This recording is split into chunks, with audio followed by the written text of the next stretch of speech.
Governor, Chavit Singson, may relasyon nga ba kay Pia Wurtzbach at Katrina Gray?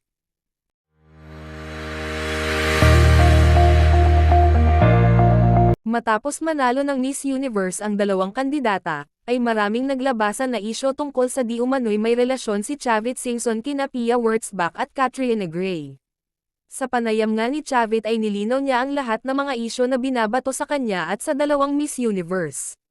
Napag-usapan ang tungkol dito nang matanong si Governor Chavit kung may balak pa ba siyang dalhin dito sa Pilipinas at maging co-producer ng Miss Universe pageant.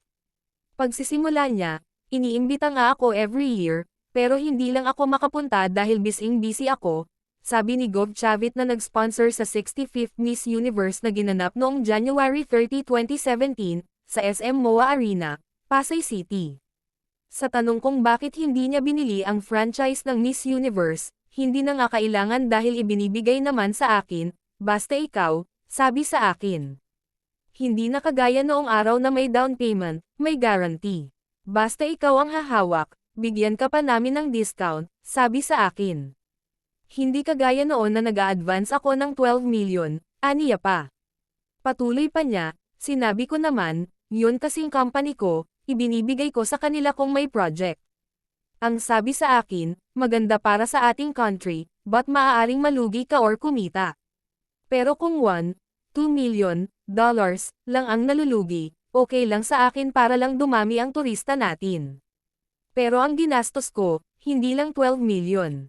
Bumili pa ako ng eroplano, yate, sasakyan.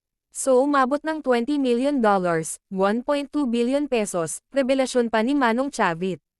Pero para lang sa ating bansa. Dahil mababawi rin natin iyan pag maraming turista. Kagaya yung ginawa yung Singapore. Binayaran nila si Taylor Swift, 3 million a day. Lahat ng kita, kay Taylor Swift. Binayaran lang para huwag magpalabas sa ibang country, sa Southeast Asia, para doon lahat pupunta. Ganon. Dapat gobyerno ang naggaganon, sipa niya. Tungkol naman sa Miss Universe, iniimbita ako palagi. Ibinibigay sa akin, maski saan mo gawin. Wala lang akong time talaga. Hindi rin pabor si Governor Chavit sa pagtanggap ng mga kandidata sa Miss U nang may asawa at anak na, pati mga senior citizen. Yun nga, maraming, kagaya noong ginawa ko rito, may nag-o-object, mga women's group. Kaya nag-additional ako, donation, para lang sa kapakanan ng mga babae, ganon. Napagastos tuloy ako. So ngayon, nagpapasok sila ng may anak. Hindi na Miss Universe iyon. Miss Universe, masisira na yon. Hindi dapat, punto pa niya. Sana raw ay nanatili ang dating criteria na mga dalagang 18 to 20 something ang mga kandidata, iyon lang dapat. At sa kalahat, buong mundo, pag ginagawa ang Miss Universe, hotel lang sila. Maski noong araw, dahil natatakot silang may mangyari.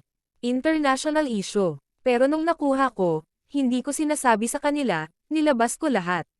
Binayaran ko na kayo, gawin ko ang gusto ko. Inilabas ko sa buong Pilipinas para mabawi natin.